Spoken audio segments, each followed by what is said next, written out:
আসসালামু আলাইকুম। আমরা টিসিএম সিকিউরিটির আরেকটা ক্যাপস্টোন নিয়ে আসলাম। এটা হচ্ছে টিসিএম সিকিউরিটির ব্ল্যাক পার্ল। আমরা যদি টিসিএম সিকিউরিটির ইউটিউব চ্যানেলে যাই, ইউটিউব চ্যানেলে গেলে আমরা এই যে দেখতে পাচ্ছি এটা হচ্ছে ব্ল্যাক পার্ল ওয়ার্কথ্রু। তো এটা হচ্ছে ethical hacking in 15 hours 2023 edition learn to hack. এটা আমরা বাংলায় কিভাবে সলভ করব, বাংলায় সেটা ডিসক্রাইব করব। তো আপনারা চাইলে এই ভিডিওটা দেখতে পারেন, অথবা বাংলায় শিখতে চাইলে আমার ভিডিওটা দেখতে পারেন। তো আমরা আগের ভিডিওগুলোতে দেখাইছি আমি যে কিভাবে ক্যাপস্টোনটা ডাউনলোড করতে হয়। তারপর আমি এখান থেকে আবার দেখাই দিচ্ছি যে কিভাবে এই বক্সটা ডাউনলোড করতে হয়। এখানে tcm-sec.com/cubetics এটা এন্টার করলে আমাকে এই ওয়েবসাইটটাতে একটা গুগল ড্রাইভে নিয়ে যাবে। গুগল ড্রাইভে আসার পরে আমরা দেখেন এখানে পিএইচ ক্যাপস্টোন, এখানে যাব। ডাবল ক্লিক করলে, আমি জুমটা অফ করে দিই, এখানে ডাবল ক্লিক করলে দেখেন আমার হচ্ছে এখানে blackpearl.7z। এটা ডাউনলোড করার পরে আমরা এরকম ফাইল পাবো। আমি ব্ল্যাক পার্ল নামে আলাদা একটা করছি।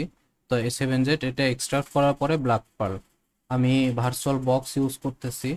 তো ভার্চুয়াল বক্সে আসার পরে এখান থেকে ফাইলে ইম্পোর্ট অ্যাপ্লিয়েন্স, এখান থেকে আপলোড করে দিয়ে আমার আগের যেভাবে দেখাইছি ব্ল্যাক পার্লের মধ্যে গিয়ে ওভিএফ ফাইলটা আমরা ইম্পোর্ট করে দেব।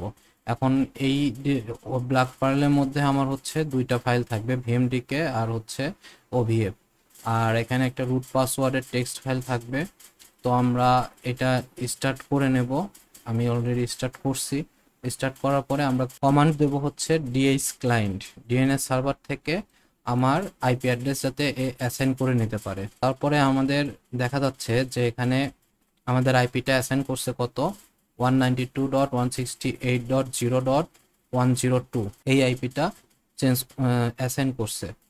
তো আমরা ফার্স্টে যে কাজটা করব সেটা হচ্ছে এনম্যাপের স্ক্যান চালাবো। আমি অলরেডি স্ক্যানটা চালায় রাখছি। তো স্ক্যান চালানোর পরে আমাদের অ্যাজ ইউজুয়াল চেনা পরিচিত সেই স্ক্যান, এখানে ড্যাশ পি ড্যাশ মানে আমার অল্প, ড্যাশ এ মানে aggressive scan, dash T four মানে টাইমিং। তো এগুলো আমি আগের ভিডিওগুলোতে আরো ভালো মতো ডিসক্রাইব করছি, আপনারা দেখবেন। তো এখান থেকে দেখতেছি যে 22 পোর্ট ওপেন আছে, 22 পোর্ট ওপেন আছে। এখান থেকে আমরা এগুলা আমার নোটে সেভ করে নেব। ওপেন পোর্টস 22, তারপরে আর কি আছে 53 ডিএনএস আছে, 53 পোর্টে ডিএনএস চলে। এখান থেকে আরেকটা জিনিস দেখতে পারতেছি, ডেবিয়ান লিনাক্স 53। এছাড়া আমার হচ্ছে 80 পোর্ট ওপেন আছে, 80 পোর্ট। দেখেন আমার কি চলতেছে, এনজিনিক্স সার্ভার চলতেছে, এনজিনিক্স সার্ভার চলতেছে 1.14.2 ভার্সন। তো আমরা যেটা করতে পারি, এটার কোনো এক্সপ্লয়েট আছে কিনা এটা আমরা প্রথমেই খুঁজে দেখতে পারি। তো এনজিনিক্স এই ভার্সনটা এক্সপ্লয়েট, এনজিনিক্স হ্যাকটিক্স প্রক্সি পাস। আমরা এখান থেকে দেখতেছি যে এনজিনিক্স এর রিমোট এক্সিকিউশন আছে, রিমোট কোড এক্সিকিউশন আছে। এই ভার্সনটা আমাকে দেখতে হবে যে ভার্সন ম্যাচ করে কিনা। আমাদের ভার্সন হচ্ছে 1.14.2। তো এখানে আমাকে ভার্সনটা বলে দেয় নাই। যাই হোক, এটা আমি টার্গেটে রাখলাম যে এটা আমার একটা এক্সপ্লয়েট আছে। এছাড়া আমরা আরেকটু এনিমেশন যদি করি, আমরা যেহেতু 80 পোর্ট ওপেন আছে, আমরা ঢুকে যাই আমাদের 80 পোর্টে 190.168.0.102। দেখেন আমরা এনজিনিক্স এর ড্যাশবোর্ডে আছি। 102 আমার আইপিটা অ্যাসাইন করছে, আমি দেখাইছিলাম। 101 অ্যাসাইন করছে, 101। তো আমরা দেখেন এনজিনিক্সে আছি। এখন ডিএইচ ক্লায়েন্ট দেওয়ার কারণে আমার আইপিটা অটোমেটিক্যালি চেঞ্জ হচ্ছে। তো হোপ আমরা ব্রিজ কানেকশন ইউজ করছি, যার কারণে এই ঝামেলাটা হচ্ছে। নেট কানেকশন ইউজ করলে আমাদের এই ঝামেলাটা হবে না। তো আমরা দেখেন এনজিনিক্স এর সার্ভারে আসছি। তো আমাদের ফার্স্ট কাজ যেটা, সেটা হচ্ছে এখানে ডিরেক্টরি ফার্স্ট করে দেওয়া। তো আমরা ইউজ করব ফাপ ড্যাশ ডাব্লিউ মানে ওয়ার্ড লিস্ট। আমরা ওয়ার্ড লিস্ট হিসাবে ইউজ করব user share word list dir buster. তারপরে এখানে ডাবল ট্যাপ চাপ দিলে আমরা এখান থেকে মিডিয়াম ডট টিএক্সটি এটা সিলেক্ট করে নেব। মিডিয়াম ডট টিএক্সটি সিলেক্ট করার পরে আমরা হচ্ছে ড্যাশ ইউ মানে আমার অ্যাড্রেসটা http 192.168.0.101 স্ল্যাশ, এখানে হচ্ছে আমরা পাস করব। তো এখানে দেখেন আমরা ইমিডিয়েটলি পেয়ে গেছি একটা ডিরেক্টরি, সেটা হচ্ছে সিক্রেট। তো আমরা দেখি সিক্রেট ডিরেক্টরির মধ্যে কি আছে। সিক্রেট ডিরেক্টরির মধ্যে কি আছে, সিক্রেট আমার একটা ফাইল ডাউনলোড হয়েছে। আচ্ছা আমরা ফাইলটা ওপেন করে দেখি। OMG you got root. আচ্ছা জাস্ট কিডিং, দেখেন আমাদের সাথে ফাজলামো করছে। দেখেন এলেক একটা ইউজার নেম পাইছি, এটা আমার কোথায় কাজে লাগতে পারে, আমার হচ্ছে এসএসএইচ ব্রুট ফোর্সের জন্য কাজে লাগতে পারে। ইউজার নেম এলেক টাইপ করি, এলেক ইউজার নেম পাইছে হচ্ছে এলেক। আর কি কোনো ইনফরমেশন আছে কিনা আমরা যদি চেক করি, আমরা আর কিছু পাইলাম না, তাহলে আমরা এটার হচ্ছে একটু কন্ট্রোল ইউতে দেখে নেই। দেখেন এখানে কিছু পাই কিনা। দেখেন এখানে একটা কমেন্টে লেখা আছে ওয়েবমাস্টার alec@blackpearl.com .tcm। তার মানে দেখেন এলেক কিন্তু আমি কনফার্ম হয়েছে, এখানে এলেক নামে একটা ইউজার আছে, এর একটা ডোমেইন আছে blackpearl.tcm। তো এই blackpearl.tcmটা আসলে কি, এটা যদি আমরা দেখতে চাই অ্যাকচুয়ালি, তাহলে আমাদের যেটা করতে হবে, দেখেন এখানে ডান, আমার আর কিছু পায় নাই, তাহলে আমি ইটিসি হোস্ট, এটা হোস্ট করে করতে হবে sudo mousepad/etc/host, পাসওয়ার্ডটা দিয়ে দিচ্ছি। এখানে আমরা যদি আমার আইপি অ্যাড্রেসটা যদি আমি হচ্ছে হোস্টটাকে বসায় নেই blackpearl.tcm, আর আমার আইপি অ্যাড্রেসটা কত 192.168.0.101, এটা হচ্ছে আইপি অ্যাড্রেস। তো এটা আমি এখানে হোস্ট করে দিলাম ইটিসি হোস্টের মধ্যে। এটা এখানে করলেও হবে, এটা এখানে করলেও হবে, যেখানে খুশি সেখানে করলেই হবে। তো আমরা এটা করে আমরা এখানে সেভ করে দিই, সেভ করলাম। এখন আমরা blackpearl.tsm এ ভিজিট করতে পারবো। দেখি http আমার হোস্টটা blackpearl.tcm। দেখেন আমরা এখানে একটা পিএসপি পেজ পাইছি, এখান থেকে আমরা আগের দিনও দেখাইছি, যে আগের ভিডিওতেও দেখানো হয়েছে যে এখানে আমরা বিভিন্ন ধরনের ইনফরমেশন ডিসক্লোজার পাইতে পারি। সিজিআই কিন্তু এক্সপ্লয়েট করা যায়, এখানে কোনো ইনফরমেশন নাই সিজিআই এর। এছাড়া আমরা দেখি ইটিসি 5WD পাই কিনা, তাহলে আমরা আরেকটু কনফার্ম হয়ে যেতে পারবো। দেখেন আমার এখানে আর কোনো ইনফরমেশন, আমি সেরকম ভ্যালুয়েবল ইনফরমেশন দেখতেছি না। তো যাই হোক, এই ডিরেক্টরিটাকে আমরা যদি ফাজিং এ ফেলে দেই, এই ডিরেক্টরিটাকে আমরা একটু ফাজ করি, ফাব। আমার এখন হোস্টটা চেঞ্জ হয়ে গেছে, হোস্টটা চেঞ্জ হয়ে আমি বসায় দিলাম আমার ইয়েটা, তারপরে এখানে ঠিক আছে। দেখেন আমরা একটা ডিরেক্টরি পাইছি নেভিগেট, আমরা নেভিগেটে চলে যাই, দেখি নেভিগেটের মধ্যে কি আছে। প্লাস নেভিগেট, দেখেন একটা লগ ইন পেজে নিয়ে আসছে নেভিগেট.cms.com। আমরা এখান থেকে দেখতেছি নেভিগেট সিএমএস ভার্সন 2.8। তো দেখি নেভিগেট সিএমএস এর আমার কোনো এক্সপ্লয়েট আছে কিনা। নেভিগেট সিএমএস 2.8 এক্সপ্লয়েট, আমরা এখানে দেখেন র্যাপিড 7 এর একটা পাইছি। র্যাপিড 7 পাইলে আমরা অন্যদিকে তাকাবো না।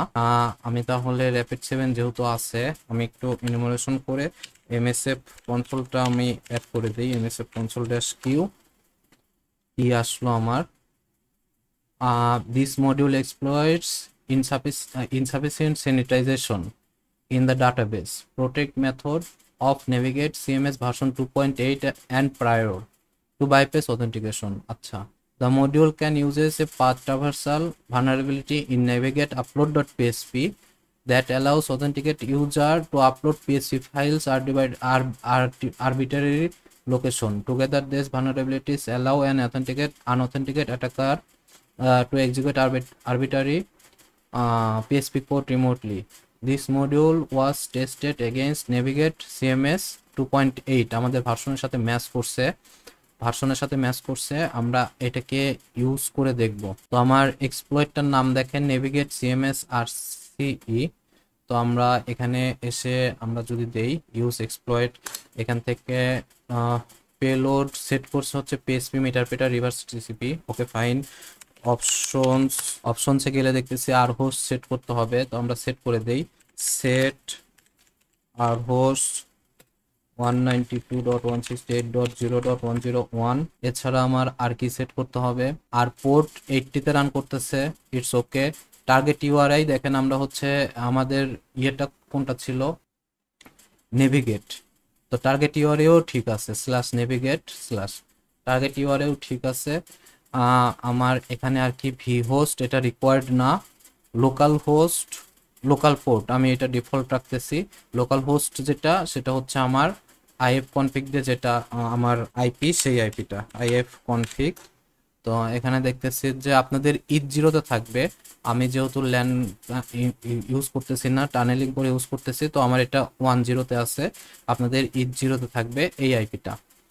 তো আমরা অপশনসটা একবার চেক করে নেই। অপশনস, তো দেখেন আর হোস্ট সেট হয়েছে, নেভিগেট, এল হোস্ট। আমরা এখানে আর কিছু দরকার নাই, রান করে দিই। Exploit complete, log in bypass failed. আচ্ছা, তাহলে আমরা এখানে ভি হোস্টটা সেট করতে পারি। দেখি ভি হোস্ট সেট করার পরে কিছু আসে কিনা, কারণ এখানে আচ্ছা এখানে টার্গেট আইপিটা আমার হচ্ছে এটাতে আছে সরি আর হোস্ট এটাতে আছে হচ্ছে এনজিনিক্স সার্ভার। তো আমরা এটাকে blackpearl.tcm করে দেই। সেট আর হোস্ট blackpearl.tcm। এবার আমরা যদি রান করি, হ্যাঁ আমার দেখেন মিটারপেটার সেশন ওপেন হয়েছে। আমরা যদি ইন্টার চাপ দেই, আসতে সময় নিচ্ছে। আচ্ছা আসুক, মিটারপেটার সেশন ওপেন হয়েছে। তারপরে আমরা যে এখানে ঢুকে গেছি, দেখেন আমার কোনো কিছু দরকার পড়ে না, আমরা আরসি করে ফেলছি। আরসি করার পরে আমার এখানে দেখেন আমি মিটারপেটার সেশনে চলে আসছি। মিটারপেটার সেশনে চলে আসছি, কোন ডিরেক্টরিতে আছি? blackpearl.tcm/navigate আছি। আমরা যদি এলএস করি, এখানকার ডিরেক্টরিগুলো দেখাচ্ছে htaccess। আমরা সবসময় config.php খোঁজার চেষ্টা করব। config.php এখানে নাই, themes আপডেট ওয়েব তো নাই। আচ্ছা আমরা হচ্ছে সেল করে দেই, আমার লিনাক্স এনভায়রনমেন্টটা ক্রিয়েট করে ফেলি। সেল করার পরে আমরা এখানে সম্ভবত পিএসপি সেল পাবো। আমরা কি পাইলাম কিনা চেক করি, আমরা অলরেডি পাইছি। তো যেহেতু পাইছি, এখন আমরা টিটিওয়াই সেলটা স্টেবলের জন্য, স্টেবল শো এর জন্য আমরা দেখে নেব। তো এখানে গুগলে আমরা সার্চ করব টিটিওয়াই সেল। আমরা হ্যাকট্রিক্সের মধ্যে আসবো। হ্যাকট্রিক্সের মধ্যে পাইথনের এইটা আমি আগে আমার নোটপ্যাডে নিয়ে নেই, ইম্পোর্ট। আচ্ছা এখন দেখি আমার এখানে পাইথন কোনটা আছে, হুইস পাইথন 3 আছে কিনা। দেখ পাইথন 3 আছে। তারপরে হুইস পাইথনও আছে। তাহলে আমরা এটা সরাসরি পেস্ট করে দিতে পারবো, বিন ব্যাশ শেল হিসাবে এক্সিকিউট করবে। আচ্ছা দেখেন আমরা অলরেডি কিন্তু চলে আসছি www ডাটার মধ্যে। তো আমরা এখান থেকে সিডি দিয়ে হোম ডিরেক্টরিতে রুট ডিরেক্টরিতে চলে যাই। এখানে যদি এলএস করি, এখানে আমরা ইউজারগুলো দেখতে চাচ্ছি, সিডি হোম এখানে সিডি হোম এলএস যদি করি, দেখেন এখানে এলাকের ডিরেক্টরি আছে। তো আমরা সিডি করে এলাকের মধ্যে ঢুকে যাই। আমরা কিন্তু সাসপেক্ট করছিলাম এলাকা একজন ইউজার। তারপরে এলএস যদি করি, কিছুই নাই এলাকের ডিরেক্টরিতে। আর কোনো ডিরেক্টরি আছে কিনা, সিডি রুটে তো আমি পারমিশন পাবো না সম্ভবত। CD root directory CD root permission denied. তাহলে এখন আমাকে এখানে যেটা করতে হবে, প্রিভিলেজ এসকেলেশন করতে হবে। তো আমি ফার্স্ট অফ অল ট্রাই করি sudo-l দিয়ে। sudo-l কমান্ড নট ফাউন্ড, মানে সুডো কমান্ড দিয়ে এখানে ইয়ে করবে না। তো আমরা এটা করার পরে আমরা দেখতে পারবো হচ্ছে এসইউআইডি বাইনারি কোনো কিছু সেট করা আছে কিনা। তো যার কারণে আমরা ইউজ করব ফাইন্ড, তারপরে ড্যাশ টাইপ এফ ফাইল খুঁজবো, তারপরে dash perm dash U equal S user equal SUID খুঁজতেছি। আমরা এটাকে ইরর পেজগুলোকে দেবনালের মধ্যে পাঠিয়ে দেব /নাল। দেখেন আমরা এখানে পাইছি, আমরা এখানে কিছু বাইনারি পাইছি যেগুলোর মধ্যে এসইউআইডি পারমিশন দেওয়া আছে। এখন এসইউআইডি পারমিশন মানে কি? এসইউআইডি পারমিশন মানে হচ্ছে এই ইউজার গুলার অ্যাডমিনিস্ট্রেটর লেভেলের এই কমান্ডগুলো রান করার জন্য অ্যাডমিনিস্ট্রেটর প্রিভিলেজ দেওয়া আছে। আমি যদি এখানে এই এই কমান্ডটা ইউজ করি ইউজার বেন সু, তার মানে এটাকে আমরা অ্যাডমিনিস্ট্রেটর লেভেল পর্যন্ত এর প্রিভিলেজ আছে, সেই ক্ষেত্রে সুডো রান করা লাগবে না। তারপরে ইউজার বেন /wd আমরা যদি চালাই, তো আমরা এটার জন্য গ্রেট রিসোর্স আছে জিটিএফও বিন, যেটা আমরা শুরু থেকেই করে আসতেছি। তো আমি যদি জিটিএফও বিনের ওয়েবসাইটে যাই, আমরা সার্চ করব জিটিএফও বিন।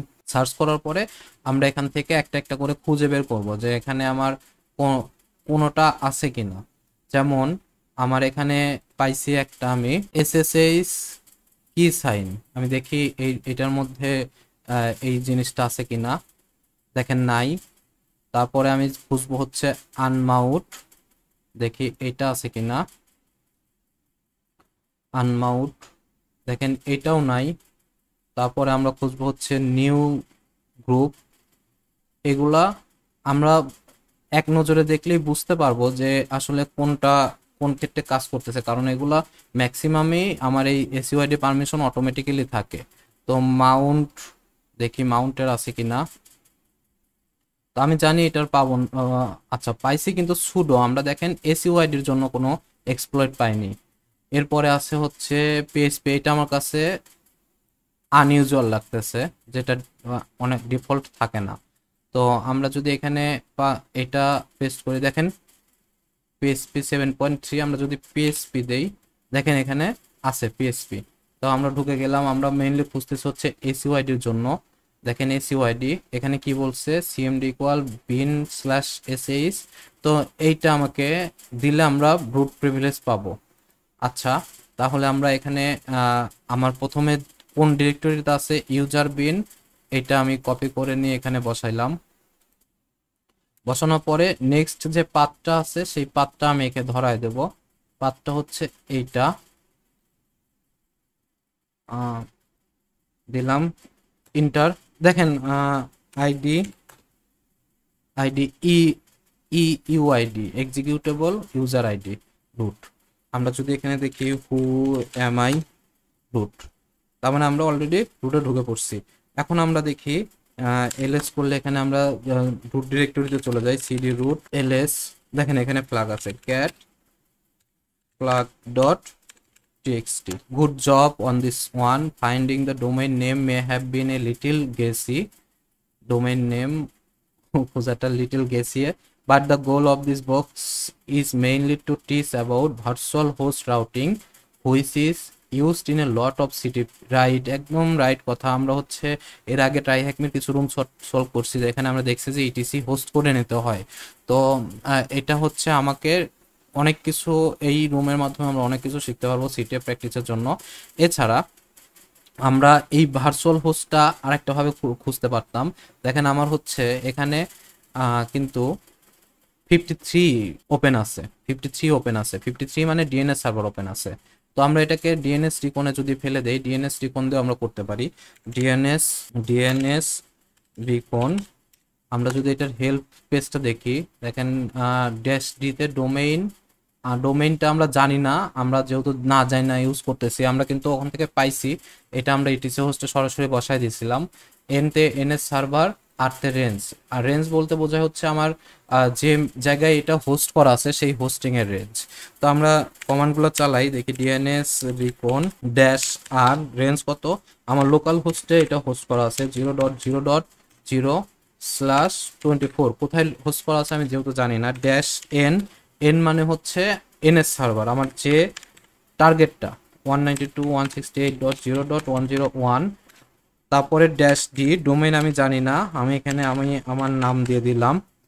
দেখেন ও দেখি আমি, দেখেন অলরেডি সে হচ্ছে লুক আপ করছে, ডিএনএস লুক আপ করছে, লুক আপ করে আমাকে দিছে যে এই জায়গায় এই আইপি অ্যাড্রেসে blackpearl.tcm এটা হচ্ছে হোস্ট করা আছে। As a pen tester or bug bounty hunter আমরা কিন্তু এটা অলওয়েজ চেক করে নেব। ডিএনএস রিকন বা ডিএনএস রিভার্স রিকন এই জিনিসগুলো আমরা অলওয়েজ চেক করি। তো blackpearl.tcm, তো আমরা এখন যখন ইন্ডিকেট পাইছি যে হ্যাঁ এটাই আমার ফাইনাল, তো আমরা তখন ইটিসি হোস্টে অ্যাড করে দিতে পারবো। তো যাই হোক, খুবই ইজি একটা রুম ছিল। আজকের আলোচনা এতটুকুই, আমরা আর কথা না বাড়িয়ে আমরা এখানে ভিডিওটা শেষ করতেছি। যদি আপনাদের ভালো লাগে তাহলে অবশ্যই সাপোর্ট করবেন।